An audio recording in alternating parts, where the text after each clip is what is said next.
covering in session 1 the overview of the Nigeria Identity Project. So please join me in welcoming again Mr. David Akoji, the Director of Special Duties and State Operations at the National Orientation Agency for this session. Please, a round of applause for him. Let's encourage him. The presentation that I'll be sharing with us this morning is an overview of the Nigerian Identity Project. The purpose of this is to provide a foreground so that we understand the context within which this learning engagement is happening here at this period. And I'm going to make it interactive, even as I'll be conscious of time. What that means is that I'll be asking 1 or 2 questions, which would also help in the elaboration of what we intend to be learned during the course of this engagement today. So the first question I want to ask is, what is your personal identity? Anyone who wants to provide an answer can just indicate by raise of the hand, as we spoke about in the rules of engagement during this course. If I ask you the question, what is your identity? Would you like to provide us an answer? Do we know what our identity are as individuals? So what is your identity? Let's not be shy. You want to speak? Okay, I'll bring the mic. Okay, give her the mic. It's my name. And then the values Correct. I have. Thank you. Absolutely. A round of applause for her. What else constitutes your identity, apart from your name and the values that you hold?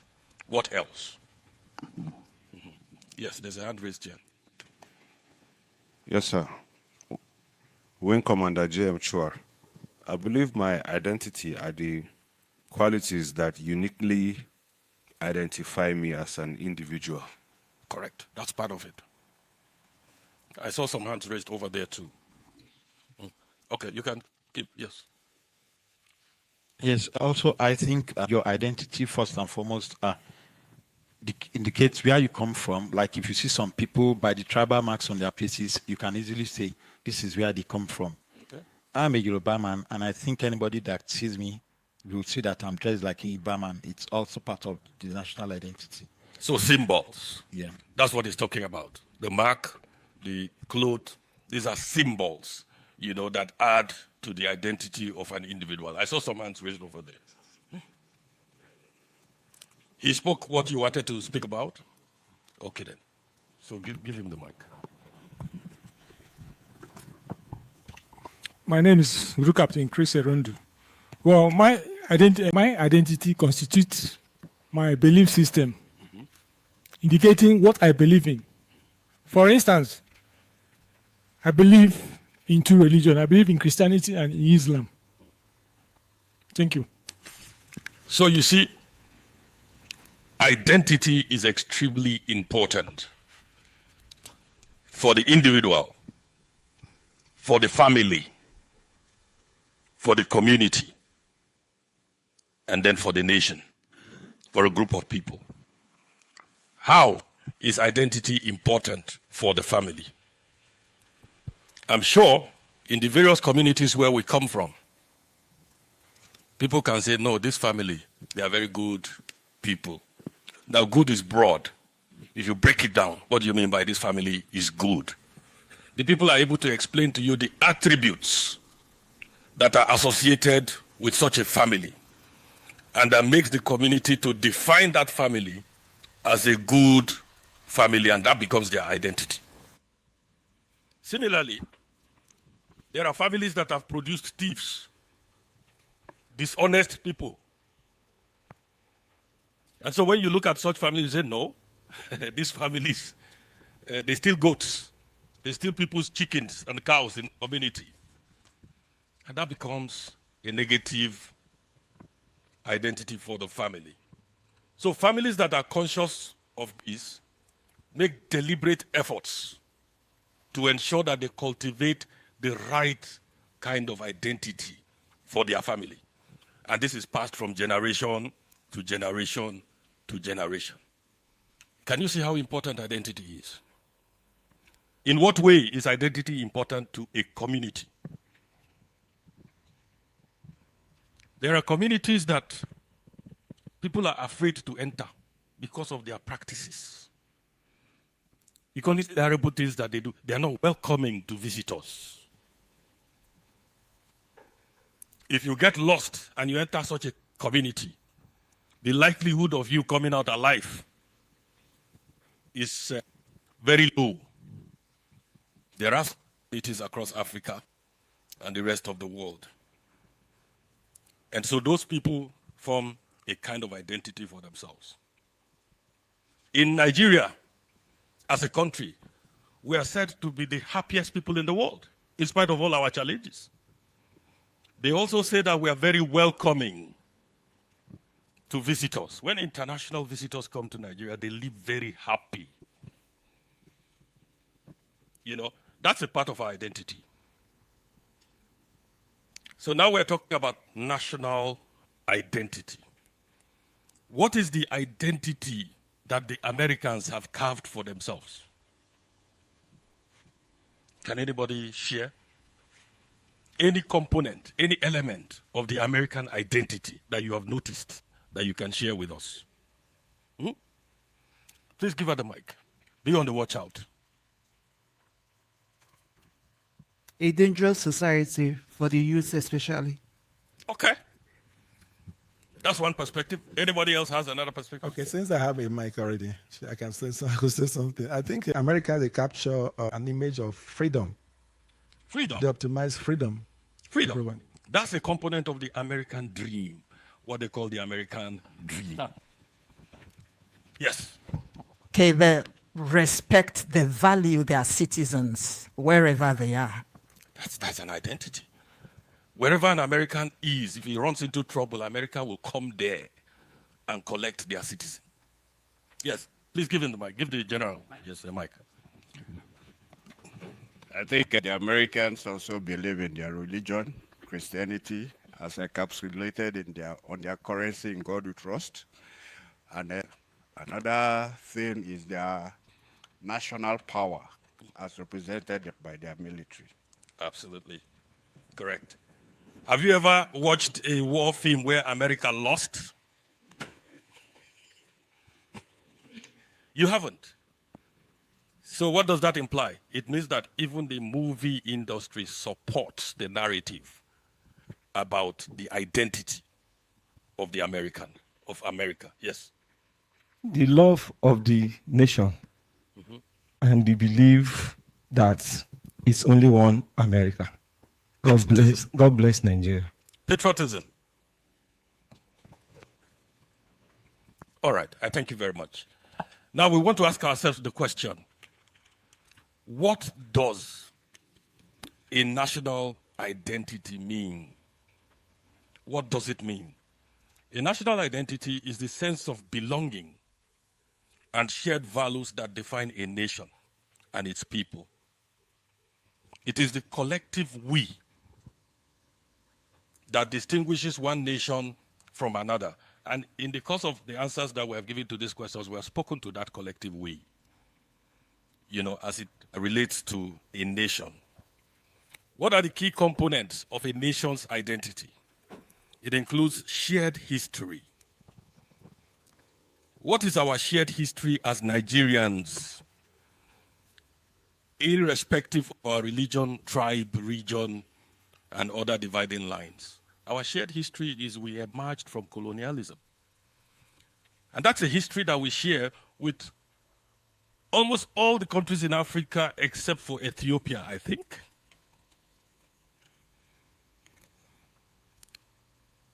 Another key component is culture. And then you have values. And then you have symbols. Now we want to ask ourselves the question, why does it matter to have a national identity? And some of the answers we gave spoke to this. National identity fosters unity and cohesion among citizens of a country. It provides a sense of pride and belonging in our country. It also guides national development and decision making. And then it represents the nation's image globally. The identity we project as Nigeria is what the global community will perceive us as. Now, we got independence in 1960, right?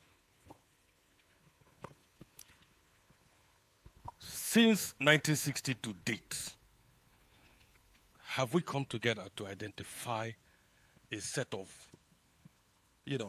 attributes, and then to promote those, and then to set in place the framework for building a Nigerian identity? We have made several feeble efforts in the past.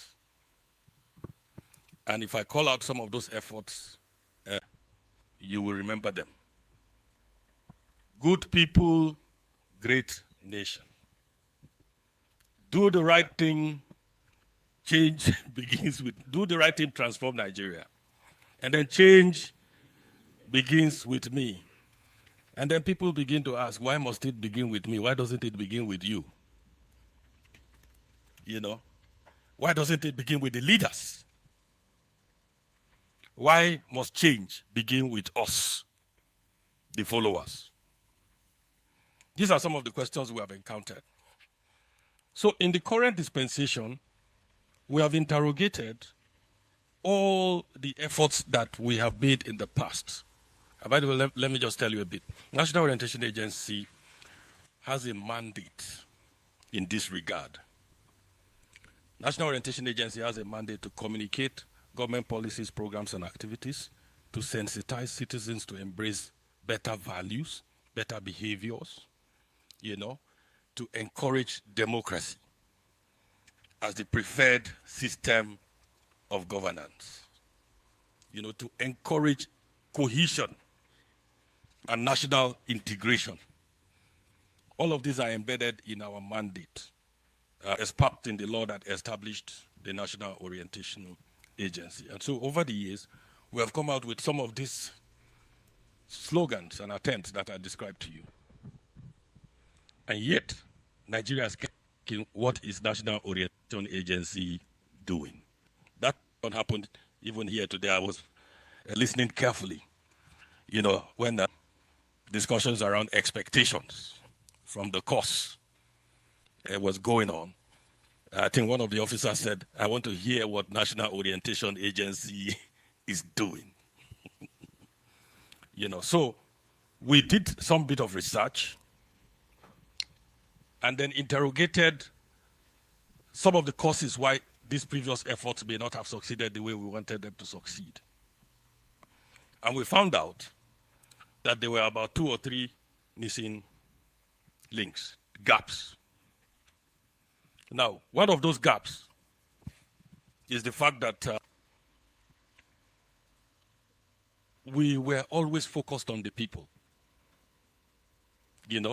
and the people didn't feel that they should be the one to lead change. They felt that leading change should come from leadership. So that was a gap. And so they didn't take you serious at all. When you go on campaign on sensitization, on awareness and all of that, and they say, no, take your campaign to the leaders first. That was one gap. The second gap we noticed was that previous campaigns were too strongly driven by slogans. And slogans have a lifespan. They don't outlive the life of the champions of such slogans. So when you say, do the right thing, transform Nigeria, and transform Nigeria was the political campaign slogan of President Jonathan at the time. When President Jonathan is no longer in office, what happens? It naturally fizzles out. When you say change begins with me, and then we can argue why not with you. Change was the presidential campaign slogan of President Muhammadu Buhari in his first tenure. And so when Buhari is no longer there, what happens? That slogan fizzles out. So we realize that enduring change cannot be driven by slogans. It has to be driven by embedding the elements of the desired change in institutions. So it becomes institutional culture. And institutional culture will outlive me. They will outlive the current president. And they will outlive anyone else that is holding leadership position today. That's one other thing we discovered. That we cannot run this by slogans. That we need to be more strategic and deep. That we need to find ways of encapsulating this in frameworks and formats that can be embedded in institutions so that they become institutional culture and people take ownership of it. What I'm talking to you about now is how we put the building blocks towards achieving a Nigerian identity. So that's what we discovered.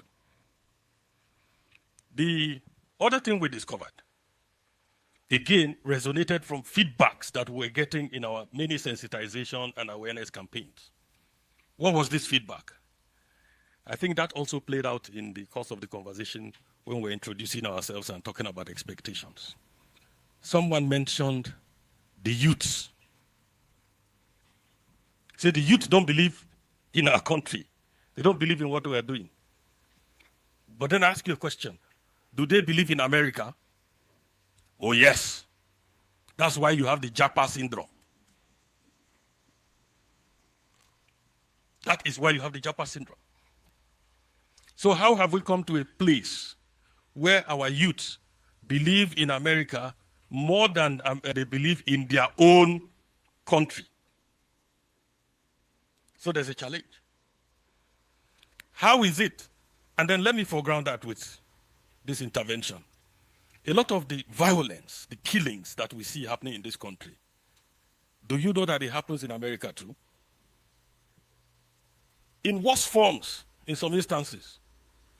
A person can be depressed, wake up from his sleep, and enter a kindergarten school and open fire on little children. And if you ask why, say because he is depressed. And this happens frequently. The challenge of discrimination, does it happen in America? Oh, yes, it does. Discrimination along racial lines. This happens, even though in the past, every now and then, they open their doors and get immigrants from different countries to improve on their diversity, while we here are not appreciating our own God-given diversity. So how do we get the attention of the youth? To recognize the fact that it is a patriotic duty to love your country. How do we get them to understand this? Then you want to find out, how did America get its youth to love America? And how did they succeed in getting even our own youths to love their country more than they love our country? It did not happen by happenstance. There were deliberate efforts. There were deliberate things that were done. And we identified one critical component of those deliberate steps that America took. At the nurturing stage, of young children, they spend so many hours watching cartoons. And they build their impressions of cities around the world, of values, of people from the cartoons that they watch. All of us who are parents here will testify to this fact. Recently, the Director General invited children from some primary schools to the headquarters, and we received them to engage with them. And they sat around like this. And one after the other, he was asking them, who is your hero? And that child said, Spider-Man. He asked the other one, who is your hero? And I said, Iron Man.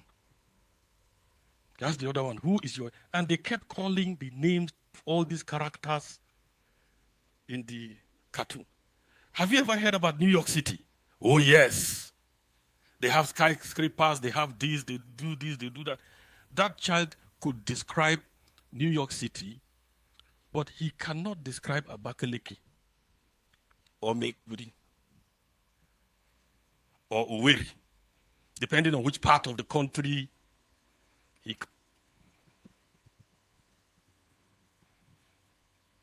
So what do we do about this? Does Nigeria have heroes? Do we? We have plenty of heroes. Many of us are not following closely the sacrifices that our military are doing on behalf of our country. You know, we're not following the stories of individuals who gave their life on the battlefield so that we can be safe. A lot of us have become specialists in criticizing. Our eyes cannot see some of the positive things, and many of them, that are happening around the country. Very recently, we lost a gallant military officer on the field of battle against the enemies of this country. And the enemies had the gumption to video it and post in the social media. I'm talking about General Uba. That's the most recent, and I'm talking at officer level now. We have lost many, who are other ranks. There are stories to tell. If we begin to tell some of these stories professionally, it can be more captivating than the story of Rambo. Do you understand what I'm saying? So, at the National Orientation Agency, we have identified this as a critical nurturing point to develop national Nigerian identity.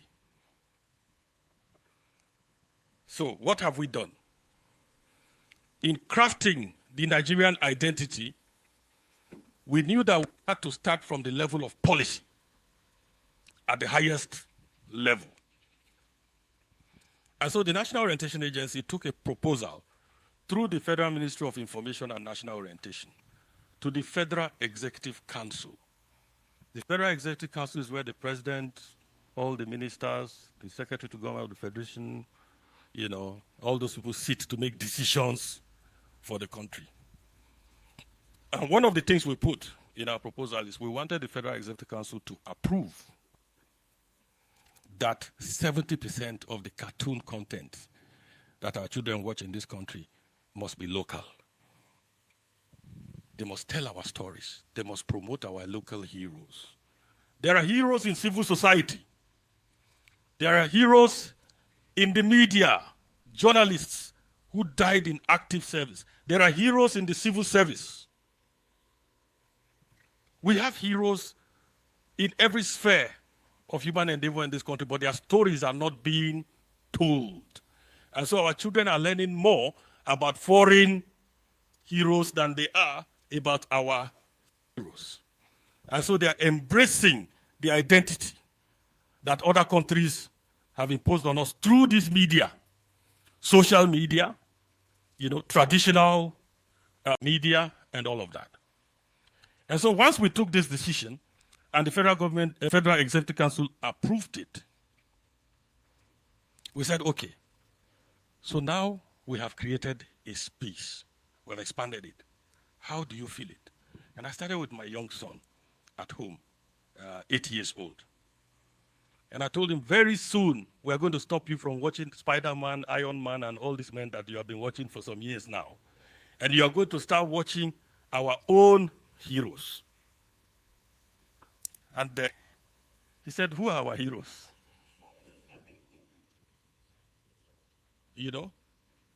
So now for us to be able to compete, because if you are taking something that has quality and value, you must replace it with something that has quality and value if you are going to achieve the desired objective. So how do we translate this into opportunities? Entrepreneurial opportunities, business opportunities, job opportunities for our people. Because 70% is huge. Nigeria is a country of about 250 million people, the larger percentage of which are youths. There are people in their 20s who still watch cartoons to this very day. 30s. You know? So how do we do that? So we began to interrogate our local setting. And we found out that there are fantastic cartoon animators in Nigeria who are Nigerians. You know, that they even have an association of animators, National Association of Animators in Nigeria. So we began to engage with them. And the first product that came out of that engagement is the cartoon that National Orientation Agency is running now on channels, on TVC, on AIT, NTA, all this platform. And the protagonist in that cartoon is called Captain Excellence. Maybe you haven't watched it, but it's already running. You know? Captain Excellence is teaching our children how to preserve power. That's more functional than Spider-Man who jumps from one building to another building. And then our children go and buy the costume. And if you are living in a duplex, they climb upstairs and they want to jump from that place, you know, to the ground. We're changing the narrative, you know, and we're engaging. We also found out that because of the evolution in technology today, it's really not difficult to develop cartoons. With AI, you can impute your parameters and your criteria, and it will produce a cartoon that speaks about your village in a manner that has equal quality and is equally catching to the children. You know, so we just needed to wake up to all of this. And then to encourage our children, sons and daughters who are already in the cartoon industry to see things differently, you know. So that's one of the critical things that we have done as we're putting the building blocks toward developing a Nigerian identity. I hope you can see where we're going with this. Now, the underlying thing in national identity is national values. National values. So, Nigeria is a very diverse country. Many cultures, many languages, more than 500 languages, you know, different peoples, but we're all Nigerians. How do you come about a set of values that is accepted by the Christian, by the cultural worshipper, by the Muslim, by the Yoruba, by the Idoma, by the Birom, by the Tiv, by the Fulani, by all of us? How do you come about it? It's not something that can come about by happenstance. So the National Orientation Agency assembled a group of people under the supervision of the Minister of Information and National Orientation and under the directive of the President. From civil society, from women groups, from the academia, you know, from traditional institutions, we assembled all of these people. And we say, produce for us a set of values that will be accepted by everybody. That does not negate the religion or culture of any one of us. 7 of those values. That's what we want. And they worked for some months and came up with 7 of those values. And if you interrogate those values, because we will look at them as we go on, those values are actually universal. You know? One of those values is integrity. Our keynote speaker spoke about it, integrity. Is integrity acceptable in Islam? Is it acceptable in Christianity? Is it acceptable in Igbo land? Is it acceptable in Yoruba land? So it means that we all respect that value of integrity. And so we can pick that and say, okay, this is a national value. So that's part of what we've done. And then they did that work and came up with 7 of those values. And we have called those 7 values the citizens' codes. The citizens' codes. Now, why do we need to have a citizens' code? I am a Christian. If somebody walks up to me and says, "What's your identity?" Part of my identity is that I am a Christian. You know? And then you can go ahead and ask, are you a good Christian? It's not enough to be a Christian. Are you a good Christian? If you say you are a good Christian or a good Muslim, how do I interrogate that claim? I can interrogate that claim by going to see what the Bible says about a good Christian or what the Quran says about a good Muslim. And then I benchmark what I see you displaying, exhibiting, with what is written in the book. So if I don't see a match between what you are displaying and what is written in the book that you subscribe to, I can say you are not a good Muslim. If you say, why? I say, because Quran says this, and I'm not seeing it in you. Say you are a Christian, you are not a good Christian. Why? Because the Bible says this, and I'm not seeing you exhibit that. So part of what we want to achieve in the mind of the global community is a distinction between a Nigerian and a good Nigerian, in the same fashion as you have good Christians and bad Christians, good Muslims. Now, to achieve that, then you must have the benchmark. Who is a good Nigerian?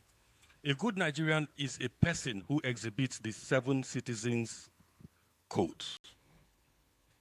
This is where we're going with this. So that's how we came about the National Values Charter. And the National Values Charter is the driving framework for the Nigerian Identity Project. Why do we call it a charter? You know what a charter means? It's an agreement. A charter is an agreement. So in this context, we're answering that question that Nigerians have always asked us: what about the leaders? Do you understand what I'm saying? All of us here are leaders in some respect. So Nigerians have always asked us, why are you always talking to us? What about the leaders? So today, we have a National Values Charter as the driving framework for the Nigerian Identity Project. So the National Values Charter represents the responsibilities of leaders and the responsibilities of citizens. Now, if you don't think about it carefully, you will be thinking that there's a clear distinction and dividing line. Now, let me explain something here. In Nigeria, you have to be a citizen first before you are a leader. What does that imply? It means you also have responsibilities in the citizens' codes, but you have additional responsibility as a leader, which is embedded in what we call the Nigeria Promise, similar to the American Dream. So you see, 2 pillars: the Nigeria Promise and the Citizens' Codes. Now, we are calling it the Nigeria Promise because we have learned from experience. It is not a President Tinubu promise. It's not an APC promise. It's a promise that our country, Nigeria, is making to every citizen, including those yet to be born. And that promise is to be kept by leaders, irrespective of where they come from. Do you understand where we're going with this? So, that is the Nigeria promise. And I need to break it down a little more so that you have better understanding. Is there a difference between Nigeria, my country, your country, and the leaders in position and in office today? Many of us don't see that distinction. But the Americans do. That's why they are building their country the way they are building it. They know that President Trump will go after 4 years. And if they have a chance at a different kind of president, that they would see a different type and style of leadership, but that America, their country, endures, is always there. Nigeria, since 1960, is our country and will always be our country so long as we have the courage to defend it against the enemies of our country collectively. That task is not left to the military alone. We all have a role to play. So today we're saying that leaders mean leaders in government, leaders in the market, leaders at the motor park, leaders among masons, leaders among POP and floor tile makers, leaders in every space. And that is how you capture everyone and then achieve the objective that you want to achieve. You are focused only on leaders in office today. By the time they leave, a new set of people go there, then you start all over again. The strategy must be all-encompassing. So that if any of us here become senator, minister, or whatever tomorrow, we have had this conversation and we know what the obligations are. We also know what the Nigeria promise is. So that's the Nigeria promise, 7 of them. And we didn't just sit in our offices and come up with this. Again, it was an output of stakeholder contributions and engagements. One of those stakeholders who helped out with this has a rich background in civil society and then in politics also. This is Dr. Otive Igbuzo, who runs, the name of his organization is Center for Leadership Development and Strategy. You know, it's very popular in civil society circles. Dr. Igbuzo also rose to be Chief of Staff to the Deputy Senate President of our country. He was part of the people who worked to produce the Nigerian Identity document, and he will be speaking with you virtually in the course of this engagement. Later today, right, Ayuba? Igbuzo's presentation is later today. Then you would also be listening to Professor Adeniyi from Bayes University. You know, he was an academician who also contributed to this. We didn't just sit in our office and come up with it. So the Nigeria promise is equality, democracy, entrepreneurship and employment, peace and security, inclusivity, freedom and justice, and meritocracy. And all of these issues resonated in the keynote address. So, whose responsibility is it to ensure equality? It is the responsibility of the chairman at Motor Park, who will not give the ton that belongs to another person to his town's man because he's from the same village with him. You know? Democracy. The democracy education has been embedded in schools' curriculum as we speak, so that from that childhood, children are learning. And you find that in our schools today, if they are going to choose a head of class, it's democratic. They set up an election panel, and then the children vote. You know, what does that do? It helps people to aspire to also model character that reflects responsibility in leadership so that they can be voted when the time, you know, comes. Then entrepreneurship and employment. We're saying that the actions we take must encourage equity in employment. It must encourage people to become entrepreneurs because government cannot provide jobs for everybody. Developed countries are driven by entrepreneurs. The Bill Gates, the Steve Jobs, and we have their equivalent in this country, I can assure you of that. They just need the necessary platform and encouragement to express themselves fully in this regard. So that's the Nigeria promise. Now, whose responsibility is it to keep the Nigeria promise? All of us here. Every one of us. It is the responsibility of your firstborn in your family to keep the Nigeria promise amongst his siblings. It is the responsibility of the head prefect in our schools. It is the responsibility of the director. It is the responsibility of the chief executive, of the president, of all the governors. So I spoke about institutionalization. Let me just quickly talk, because my time is running out, about those institutionalization policies, because you'll be encountering actions around those areas as we progress in this country.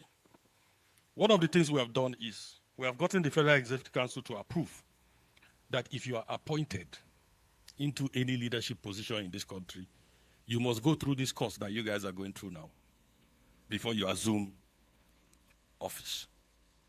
That's institutionalization. So going forward, elected and appointed officials will go through a class like this and they will hear it. Not all of them will convert, but they will have it on their conscience, and all of them would have heard it. Recently, the president has announced the appointment of ambassadors. We're going to put them through this class, so that as they go out, they represent us in the Nigerian identity, and they know what the elements of the Nigerian identity are. They also know what their responsibilities are under the Nigeria Promise and the Citizens Code. The other thing we have done with regards to institutionalization is we have embedded the Nigerian Identity Project and the National Values Charter in schools' curriculum. We worked with the Minister of Education. And today, from primaries 1 to SS3, our children will be learning these things. We have set up a joint committee with NUC, Nigerian Universities Commission. And I'm leading that committee from the NOA side. And we were formally inaugurated 2 weeks ago. And the purpose is to embed it in university curriculum. We have already started working with Nigerian Board for Technical Education. They are the ones that are responsible for colleges of education and polytechnics. We're putting it in their curriculum. Last week, I was touring the country, visiting training schools for Nigerian Correctional Service. And I was sharing this with them, and we have talked to them. They put it in their training curriculum. We have heard that the Chief of Army Staff is talking about reviewing the training curriculum of the Army. We are going to meet him. Today, if Nigeria is playing football or any other sport in any part of the world, National Orientation Agency will go there. It's a platform to tell our story. The real Nigerians, you know? So that because you accidentally are always encountering those Nigerians who go and tell a negative story about us does not mean that that's who we are. You know? We were at this female African football championships that just ended. Went with our flags, went with our T-shirts, our coat of arms and everything, and we told our story on those platforms, in those stages. We're going to continue to do that so that the world will see a different narrative, you know, concerning us. We're engaging with NYSC on this. We're also engaging with ITF, you know, and all of them. Now, a critical part of our national identity, somebody spoke about him dressed like a Yoruba person. And true, that's an identity of a Yoruba person. So for our country, Our national identity also lies in our national symbols. The flag, the green, white, green. In this country, we have not paid much attention to our flag, our national symbols. You see people flying all shades of green. This one you see on this table, it is green, isn't it? Somebody will go and sew this, put a white in between, and put the same green at the back, or even a different type of green. And they say they are flying it as Nigerian flag. No, it is not. Flags of countries of the world are identified by color codes. Because green, for instance, is not only Nigeria that has green on its flag. So how do you differentiate the Nigerian green from the green on another country's flag? It's by color codes. You understand? And for Nigeria, it's Emerald 2.0. But nobody takes care of these things.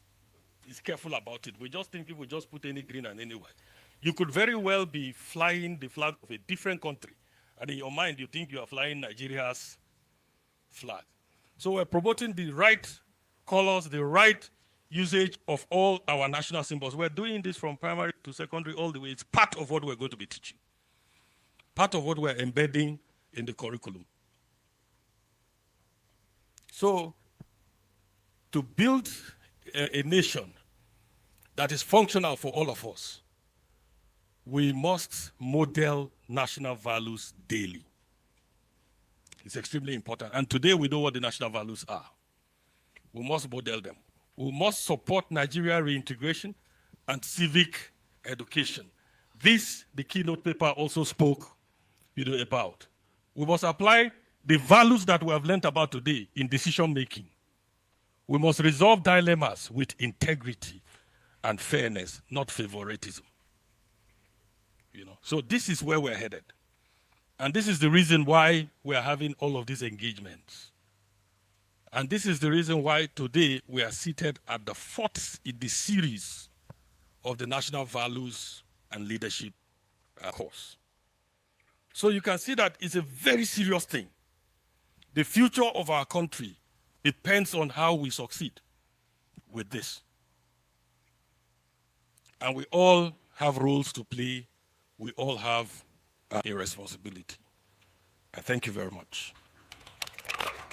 For more information, call 070-373-83444 or 080-311-37715. Visit www.nationalvaluesandleadership.com to register.